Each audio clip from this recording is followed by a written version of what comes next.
Today on Greg's List, things Americans will find unusual in Japan. Things in Japan are way different than back home. I lived there for 2 years as an ESL teacher on the JET program, and a few things surprised me. Here are 10 things about living in Japan that are way different.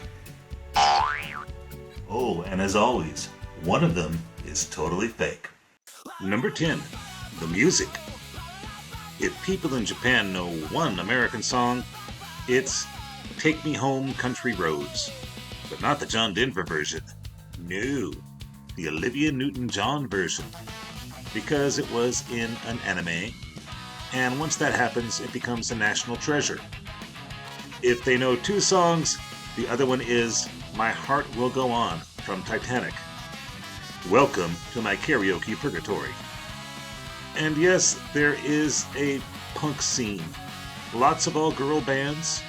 Imagine the Ramones mixed with Josie and the Pussycats on energy drinks.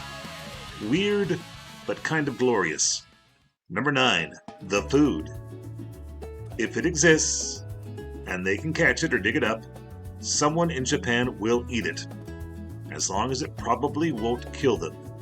You know fugu, the blowfish. If the chef messes up, that's it. The test for was it safe is basically, did anybody die? Then there are sea creatures served raw that look like they belong in a tank labeled, do not tap the glass, it gets angry. And of course, natto. Fermented soybeans held together by sticky strings that look like Spider-Man sneeze on your breakfast. Vegetarians, good luck. If the restaurant can't see the meat, they assume it's vegetarian. Number 8.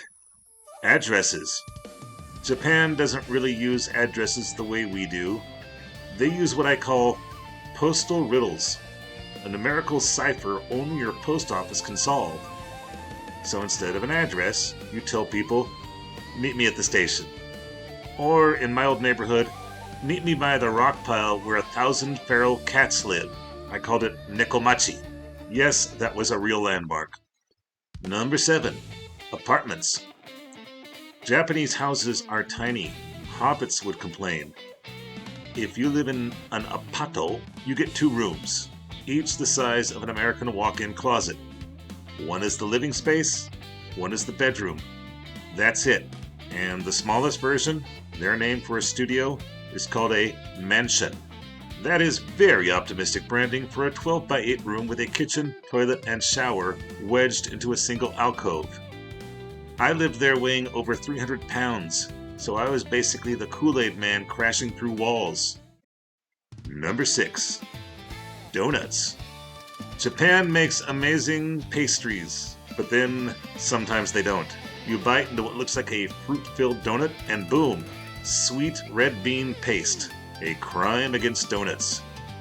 Some donuts even have a hot dog inside. I like donuts, I like hot dogs, but I do not need them collaborating. Friends, I would really love it if some of you who enjoy my lists would subscribe. That way you will always be updated when I have a new list about every 2 weeks or so.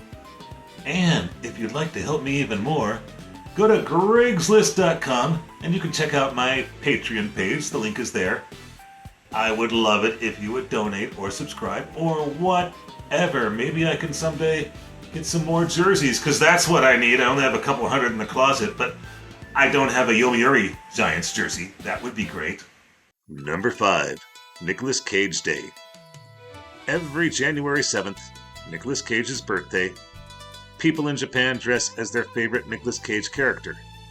My boss came as the alcoholic from Leaving Las Vegas. My girlfriend switched every hour between Cage and Travolta from Face Off. And I went obscure, dressing as Brad's Bud from Fast Times at Ridgemont High. When I mentioned that Nick Cage's father was my college dean, they all bowed and called me the chosen one. Number 4. Business cards. In America, you get a business card, stick it in your pocket, and forget about it forever.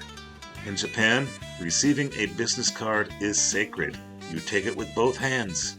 Study it like it's a rare artifact, and gently place it in your wallet, as if someone just handed you the gift of the Magi. Number 3. Christmas.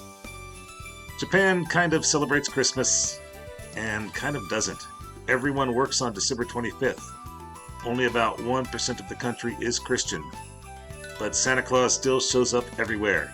Here's a photo of Santa. Some people say he looks like me, but of course it's not me. It's Santa, right? And their traditional Christmas dinner? KFC. Kentucky Fried Chicken convinced the whole country that bucket chicken is basically turkey. It became so popular that you have to pre-order it like it's a Taylor Swift concert. Number 2. Medicine. In Japan, questioning your doctor is considered rude. You explain the symptoms, they nod once, they prescribe something, and that's the entire appointment.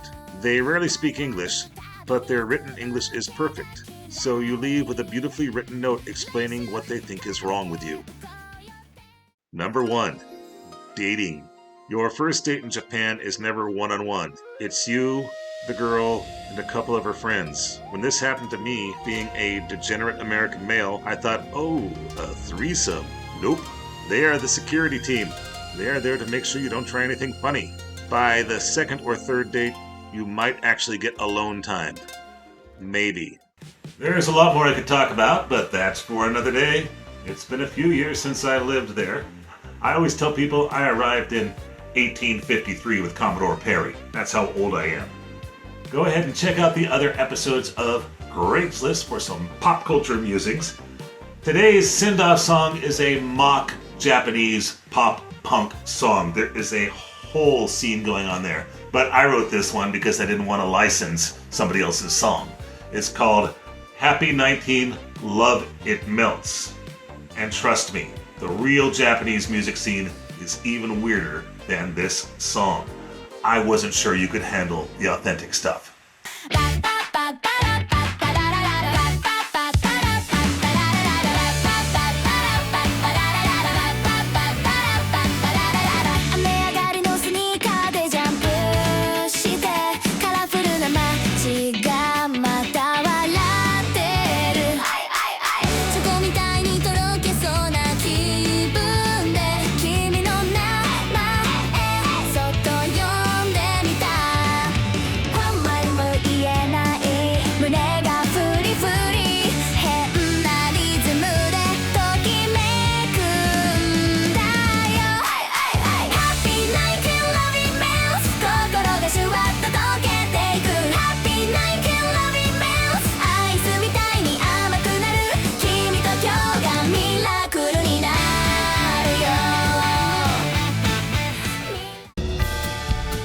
Greg's List is a Guano production.